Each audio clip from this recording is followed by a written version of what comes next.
আসসালামু আলাইকুম।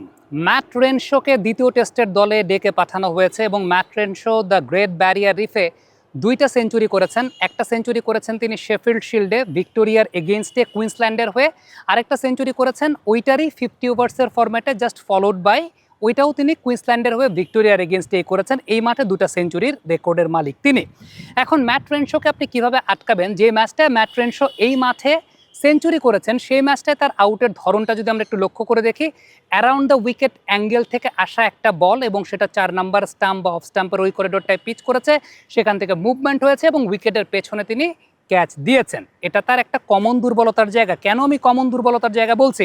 আমি যদি একটু আপনাদেরকে ব্যাক টু ব্যাক ভিডিওগুলো প্লে করে দেখাই, ওয়েদার সেটা বাহাতি পেস বোলার অর সেটা ডানহাতি pace bowler, around the wicket angle থেকে আসা, বাহাতি পেস বোলারের জন্য ওভার দ্য উইকেট অ্যাঙ্গেল, ডানহাতি পেস বোলারের জন্য অ্যারাউন্ড দ্য উইকেট অ্যাঙ্গেল, ওই অ্যাঙ্গেল থেকে আসা যে বলগুলো 4 নাম্বার স্টাম্প বা অফ স্টাম্পে পিচ করছে, বিশেষ করে 4 নাম্বার বা 5 নাম্বার স্টাম্পে পিচ করছে, সেখান থেকে অ্যাওয়ে সুইং করে বেরিয়ে যাচ্ছে, এইরকম ম্যাক্সিমাম নাম্বার অফ বলগুলোতেই ম্যাট রেনশো উইকেট দিয়েছেন এবং তার ম্যাক্সিমামই কিন্তু উইকেটের পেছনে। That has been a common pattern to deceive Matt Renshaw এবং সেটা বারংবার হচ্ছে। কখনো কখনো তো এমন হয়েছে যে ওই 4 নাম্বার স্টাম্প করিডোরে পিচ করে রেনশো হয়তোবা ওই সুইংয়ের এগেইনস্টে শট খেলতে যাচ্ছেন, কিন্তু বলটা আবার ভেতরের দিকে ঢুকেছে, যে কারণে তিনি কনফিউশনে পড়েছেন। সো আমরা যদি অ্যারাউন্ড দ্য উইকেট অ্যাঙ্গেল থেকে ম্যাট রেনশোর আউট হওয়ার জোনগুলো একটু আপনাদেরকে লক্ষ্য করে দেখাই, তাহলে ঠিক আমার সামনেই এই মুহূর্তে আপনারা দেখতে পাচ্ছেন, আমার সামনে খুব ক্লোজ করিডোরে খুব ক্লোজ কয়েকটা জায়গাতে এইরকম একটা প্যাটার্নে ম্যাট রেনশোকে কিন্তু ডিসিভ করেছেন বোলাররা। বিশেষ করে বোলার যদি লেফট আর্ম পেসার হন তাদের ওভার দ্য উইকেট এই পাশের জায়গাটা, যদি রাইট আর্ম পেসার হন তাদের রাউন্ড দ্য উইকেট, মানে এই পাশের জায়গাটা থেকে আসা বলগুলো যখন আসে, এই টাইপের বলগুলো যখন এইখানে পিচ করে এইসব জায়গায় পিচ করে, যখন সেই বলগুলো মুভ করছে সেই মুভমেন্টটা তার একটা আউটসাইড এজ ক্যারি করে যাচ্ছে।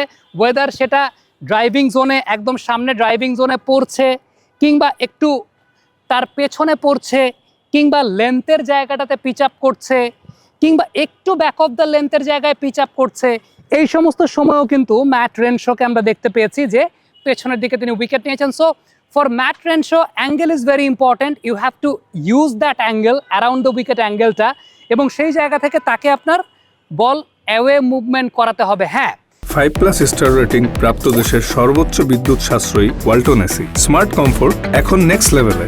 এখন প্রশ্ন আসতে পারে যে তাহলে কি ম্যাট রেনশোকে আমি ওভার দ্য উইকেট অ্যাঙ্গেল থেকে আউট করতে পারবো না?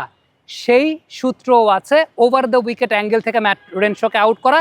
ভিডিও ফুটেজগুলো যদি একটু লক্ষ্য করে দেখেন তাহলে দেখবেন ওভার দ্য উইকেট অ্যাঙ্গেল থেকে বল যখন অফ স্ট্যাম্পে পিচ করছে, অফ স্ট্যাম্প পিচ করে সেই বলকে বাইরে বের করে নিয়ে যাওয়া, অফ স্ট্যাম্পে পিচ করিয়ে সেই বলকে বাইরে বের করে নিয়ে যাওয়া, that has been a common pattern to get Matt Renshaw out. আপনি যদি ওভার দ্য উইকেট বল করছেন, সাপোজ আপনার ওভার দ্য উইকেটের সময় আপনারা আবারও যদি ভিডিওগুলো একটু লক্ষ্য করে দেখেন, ততক্ষণে আমি ঠিক এই জায়গায় মার্কারগুলোকেও একটু ঠিকঠাক সরাই, কারণ আমি এতক্ষণ যে মার্কারটা ব্যবহার করেছি সেটা ব্যবহার করেছিলাম মূলত অ্যারাউন্ড দ্য উইকেট থেকে বা ওই জোন থেকে আসা বলে।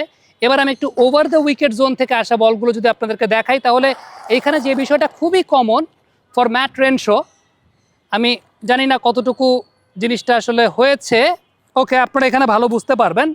So over the wicket zone থেকে আসা যে বলগুলো, সেই বলগুলোর এগেনস্টে যে বিষয়টা খুবই ইম্পর্টেন্ট সেটা হচ্ছে আপনি মিডল অফ ওই করিডোরটা মেনটেন করে, but you have to make the ball move. আপনাকে বলটাকে মুভ করাতে হবে টুয়ার্ডস হিজ লেফট, তার বাঁদিকে বলটা মুভ করিয়ে নিয়ে যেতে হবে। So this is wire he is very much vulnerable. তাকে আউট করার 2টা স্ট্র্যাটেজির কথাই বললাম।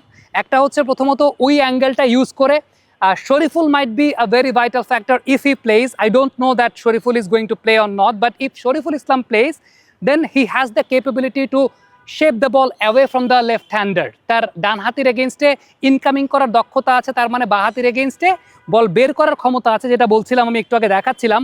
আর ডানহাতি বোলাররা যখন বোলিং করছেন, অ্যারাউন্ড দ্য উইকেট যদি নাও আসেন, ওভার দ্য উইকেট যদি আসেন, সেক্ষেত্রে you have to pitch the ball within the line of the off stump and then make the ball move away from Matt Renshaw. That is the strategy which should be done by Bangladesh to get rid of Matt Renshaw. Otherwise তিনি এই মাঠে 2টা century কিন্তু করেছেন, তার এই মাঠটা সম্পর্কে তার ধারণা আছে। He is also a Queenslander, so এখানকার ওয়েদার, এখানকার কন্ডিশন সম্পর্কে তিনি ভালো জানেন। বাট প্রত্যেকের দুর্বলতার জায়গা আছে, ম্যাট রেনশোর দুর্বলতার জায়গাগুলো এই ভিডিওতে আমরা আলাদা করে আলোচনা করলাম। কমেন্ট বক্সে আপনাদের মন্তব্য, মতামত জানতে চাই, লিখে পাঠাবেন। থ্যাংক ইউ সো মাচ আমাদের সঙ্গে থাকার জন্য।